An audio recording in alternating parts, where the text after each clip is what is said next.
What's going on, everybody? Jay here, Berserker Racing. Just give you a little recap today of what to expect.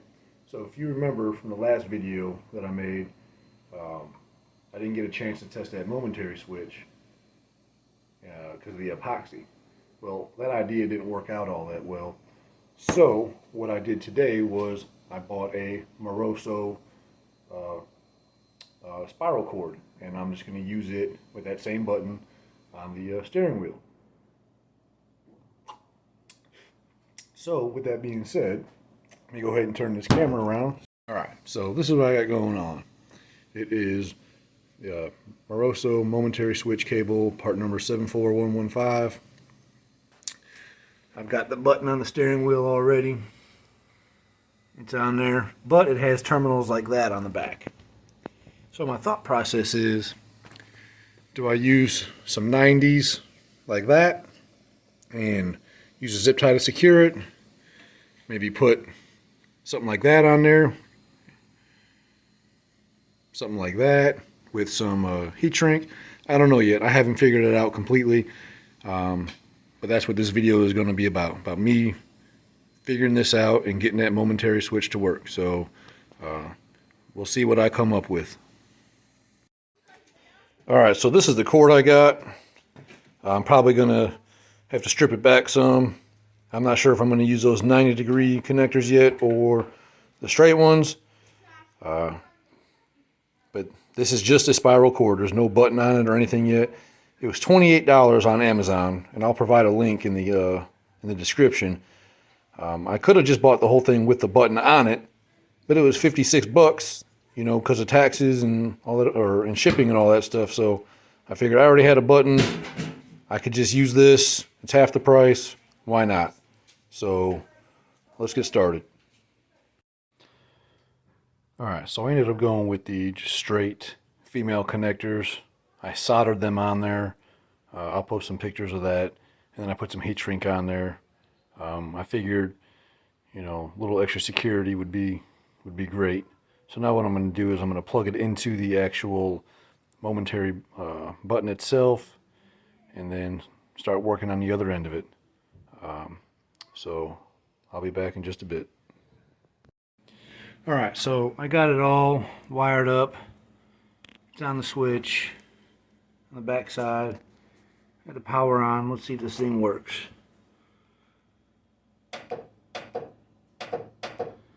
Yeah, I mean, it works. The button's a little hard, but I think it'll be alright. I just need to clean up the wiring now, tuck it all away in the loom, and I'm going to call that good. Hell yeah.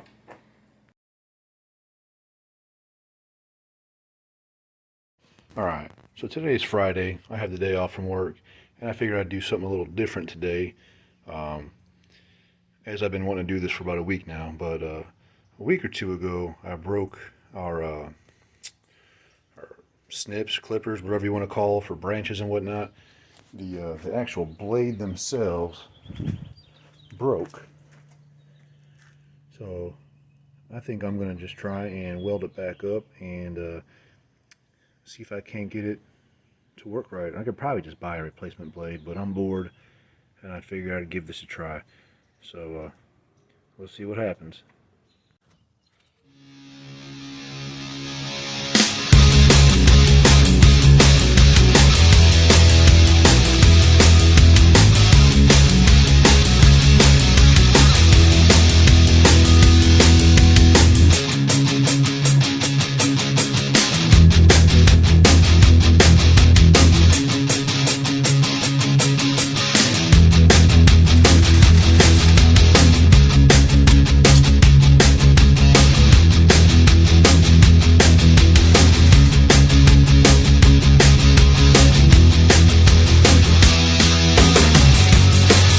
I'd say that came out all right for what it is. I'm going to go ahead and clean it up just a little bit more, and then put it back on the tool, make sure it functions, and maybe test run it, and if all's good, I'll take it apart, paint it, and call it a day. Alright, so I put them back together. Tested them out, they work just fine. I used my little MIG welder to do this. It was really easy.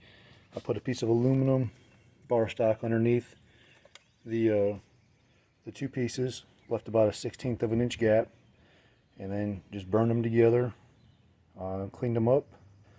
Nothing got distorted, didn't have to modify anything. Put it back together, tested it out. It's good to go. So I'm going to call that a success.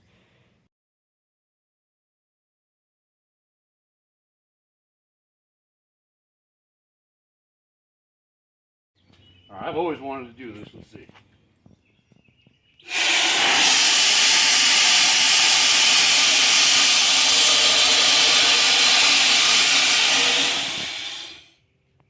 Probably a good 2 pounds of wasted nitrous, but whatever.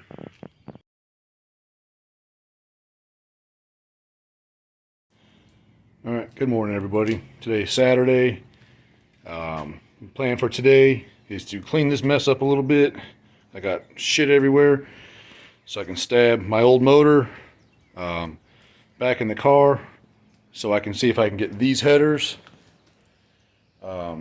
which used to be up and forward facing headers. I'm gonna try and get them to be down and forward facing headers. That way I don't have to change anything with my coil packs and spark plug wires, because it is a pain with those headers in the up and forward position. I want to give a thanks to my friend Tyler. Let me borrow these heads for mock-up so I can put my intake on, because I'm also going to test my nitrous today by dry firing it through the Holly.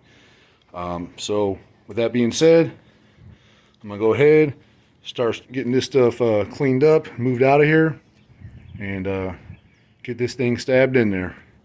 Here we go.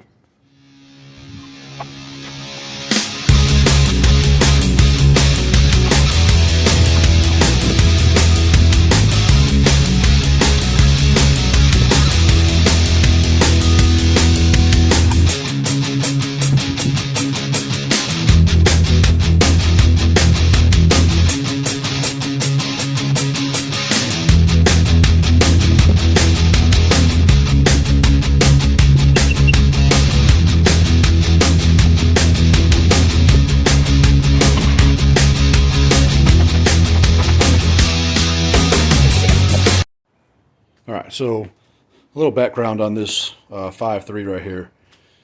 It is a completely stock bottom end Gen 4 5.3.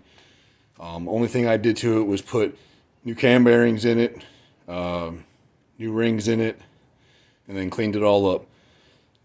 Really, that's it.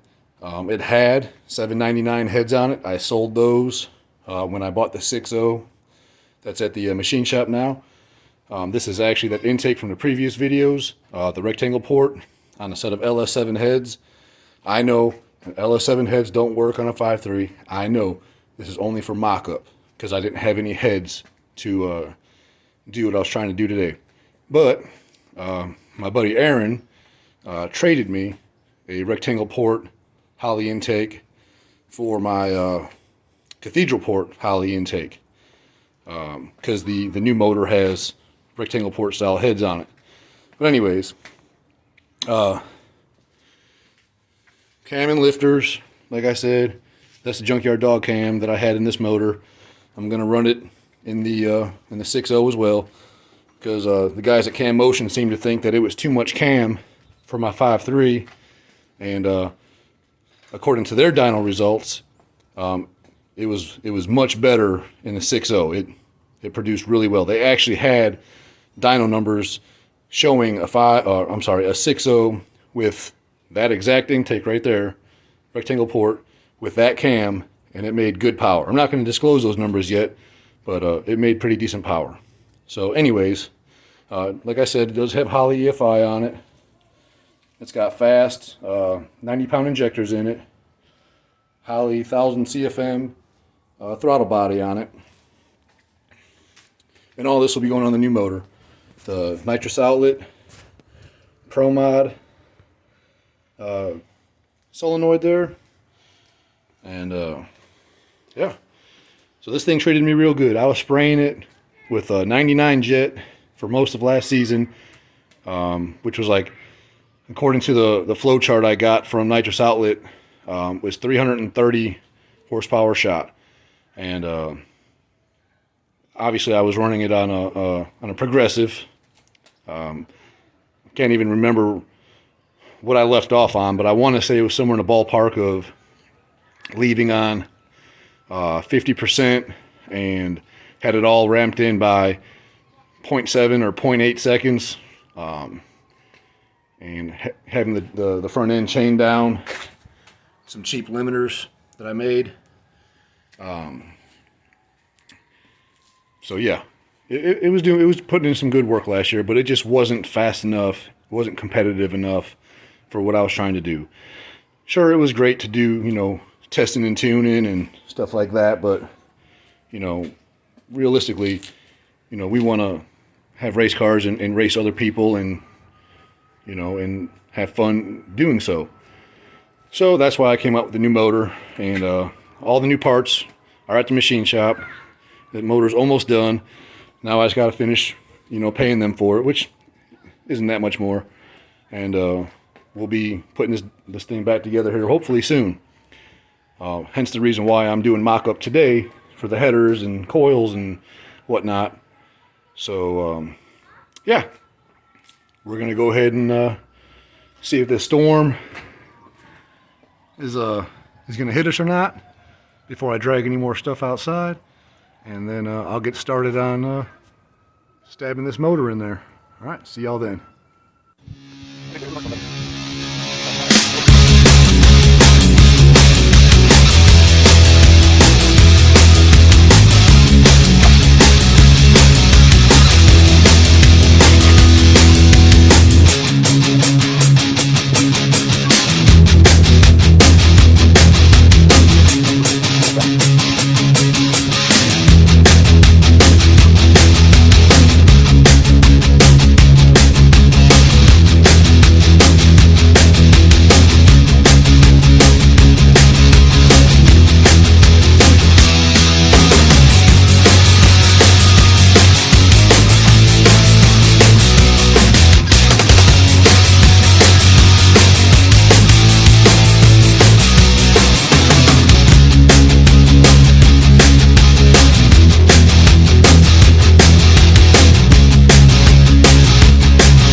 So got the motor in.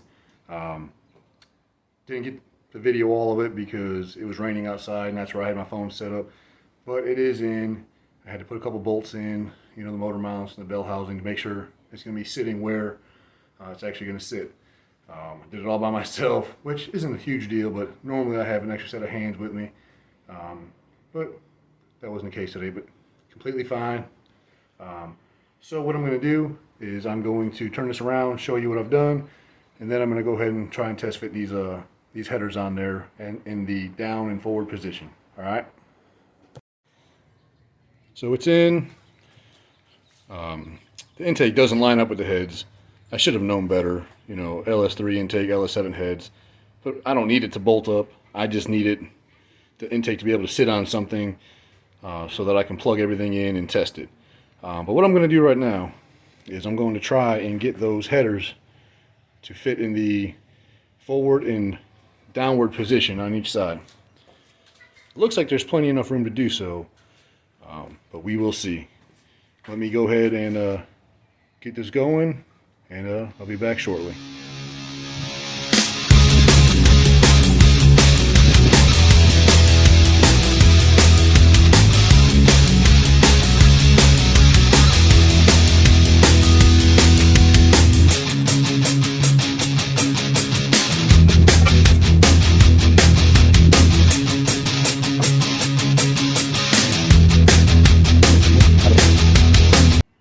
Alright, so I'm in a pickle with these headers.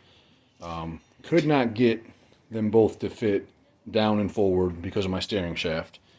Then I took them off completely, and I ended up trying a set of long tubes that I have laying around here that's for like an early 2000s Chevy truck. And believe it or not, one side, the driver's side, fit exceptionally well. It actually fit perfect. And then the passenger side, it fit like shit. So obviously, it was either going to take some modification or, you know, move on to something else. So then I called a buddy of mine that has an old set of 3rd gen long tubes of mine, and he's going to have them here on Monday, and I'm going to try those. Again, they're the Racing Innovation, or I don't remember. I bought them used off a friend a while back, and I knew that they fit, and I got rid of them. Well, I didn't get rid of them. I let him borrow them, and he no longer needs them. So I could always throw those back on. But these are the turbo headers, or forward-facing headers that I ran last year. And the reason I didn't want to run them like this anymore was because of the spark plug wires. It was a pain in the butt to, you know, pull the wires and check the plugs. Checking plugs wasn't that bad, but getting the wires on and off was a nightmare.